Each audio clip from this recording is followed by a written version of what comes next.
¿Dónde comienza la inseguridad? Esta es la pregunta que estaremos ampliando con nuestro analista Fernando Prera. Fernando, qué gusto saludarte en TN23. Sabemos que hace, unos minutos conocíamos algunos casos de asaltos. Las autoridades del Ministerio de Gobernación habían indicado que es parte prácticamente del día a día que lamentablemente vivimos miles de guatemaltecos y guatemaltecas. La cultura de la denuncia no se ha fortalecido. Muchas veces pues no se llega por parte de las autoridades para poder realizar un proceso de investigación precisamente porque no existe esta denuncia. Pero ¿dónde es que inicia la inseguridad? Bueno, pues ante todo, muy buenas noches, Ligia. Un placer saludarte y compartir contigo este espacio. Y un cordial saludo para usted, amigo y amiga televidente.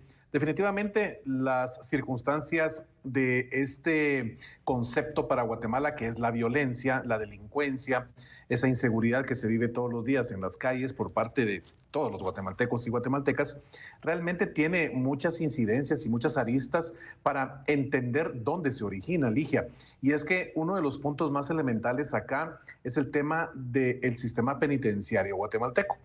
Acá, dentro de las cárceles, es más que sabido y hay una diversidad de estudios que así lo comprueban, asimismo declaraciones de las mismas autoridades hoy por hoy, en donde se ha aseverado que definitivamente es dentro de las cárceles donde grupos criminales tienen una logística montada y armada de tal manera que pueden afectar a, cuántos millones de guatemaltecos con llamadas falsas, extorsiones y, por supuesto, el cobro inmoderado de cantidades de dinero que normalmente se pagan en función de que los grupos criminales que están con sus contactos en la calle no les hagan ningún tipo de daño a los comerciantes, a las personas a quienes obviamente se dirige este tipo de cobros. Y ojo, esto afecta a todos los departamentos de la República de Guatemala. De los 22, no hay uno solo que pueda realmente decirse allí no sucede nada malo en cuanto a extorsiones se refiere o temas de violencia. Entonces, las cárceles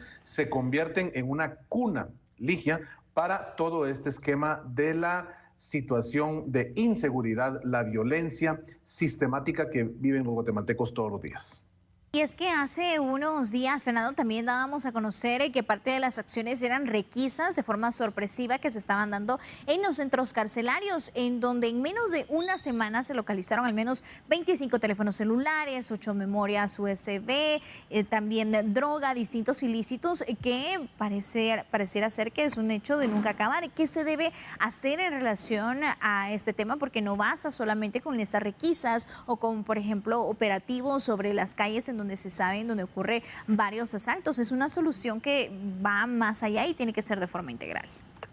Bueno, definitivamente la solución, como tú bien lo indicas, debe ser de forma integral.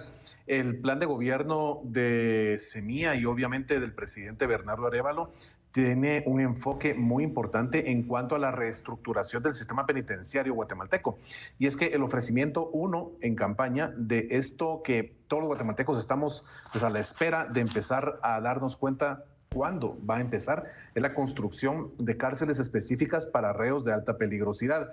Esa separación y mejor control con sistemas informáticos, con sistemas de seguridad de primer mundo, copiando modelos de cárceles de países que obviamente han alcanzado un control total sobre toda su población reclusa.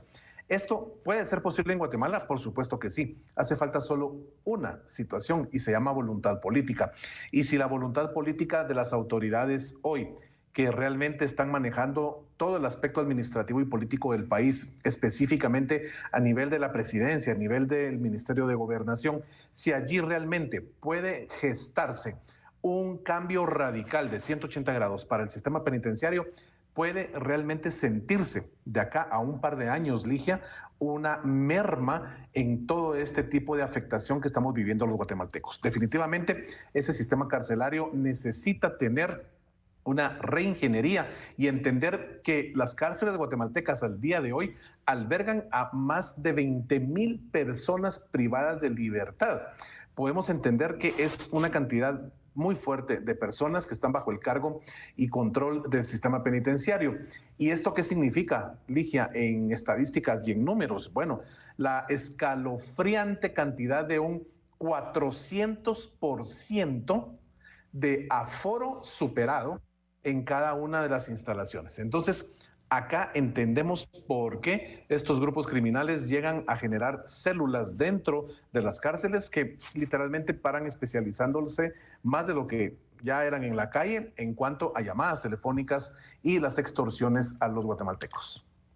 Esto que mencionas es sumamente importante por el hacinamiento que hay en los centros carcelarios, a pesar de que pues, las autoridades anteriores también en distintas administraciones se había indicado que querían hacer, por así decirlo, una división de privados de libertad. Realmente con tantas personas, con tanta sobrecarga en los centros carcelarios, prácticamente se vuelve imposible. Pero estas acciones que va a estar implementando esta nueva administración, que ya fueron planteadas, como tú mencionabas, en el plan de gobierno, no son a corto plazo, digámoslo así, que es a un mediano y largo plazo. Y esto también tiene que ir relacionado, por ejemplo, al tema de sanciones contra estas personas que en algún momento están involucrados en hechos delictivos, porque conocemos también de casos de capturas de personas que ya tienen 3, 5, 10 antecedentes policiales.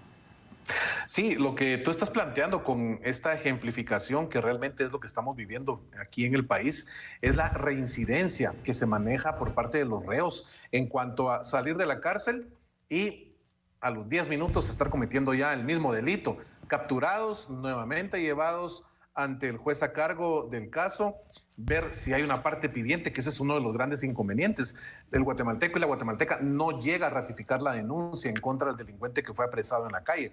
Entonces, esto se vuelve un problema de un círculo vicioso en cuanto a la reincidencia de la comisión de los delitos por parte de estos delincuentes. ¿Por qué? Porque el juez no puede realmente dejar a una persona con una pena de cárcel si no hay una parte pidiente que ratifique el delito del cual se le está imputando a esta persona. Entonces, los jueces hacen su trabajo, aplican el derecho. Acá, si quisiéramos tener otro tipo de situación y otro tipo de producto final, es decir, que las personas se quedaran dentro de la cárcel por el simple hecho de que fueran capturadas y con un parte policial entregárselo al juez y que el juez lo meta a la cárcel, tendríamos que tener una modificación completa en nuestro sistema jurídico y esto abarca una diversidad de aspectos en materia política muy compleja para el país que en estos momentos definitivamente no se puede dar.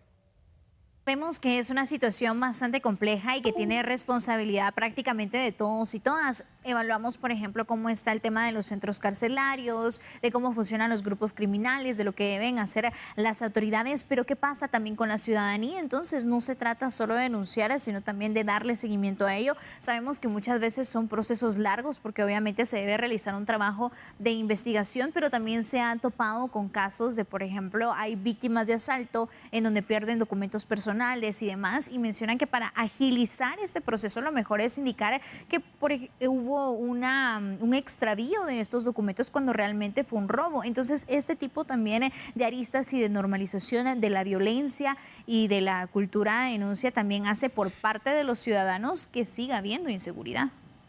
Totalmente de acuerdo contigo, Ligia. Y es que somos responsables como guatemaltecos y guatemaltecas de entender que si no llegamos a ratificar una denuncia, si no llegamos a darle continuidad a un expediente que se le abrió a algún delincuente que nos afectó, que nos robó, que nos estafó, entonces queremos cambios, queremos tener resultados diferentes, pero haciendo siempre lo mismo, no rompiendo ese esquema de la no denuncia, la tradición por naturaleza del guatemalteco de no denunciar. Claro, hay miedos, se tiene pues esa circunstancia de si yo denuncio a este delincuente me va a hacer algo después, pero entonces si no lo hacemos, sigue haciendo las cosas que desea en la calle esta persona que ha tomado a la delincuencia como su modus vivendi y naturalmente no sale de ella. ¿Por qué? Porque ahí es donde ve sus márgenes de ganancia y por supuesto sabido que no hay ningún ciudadano ni ninguna ciudadana que quiera llegar a ratificar la denuncia que en su contra exista.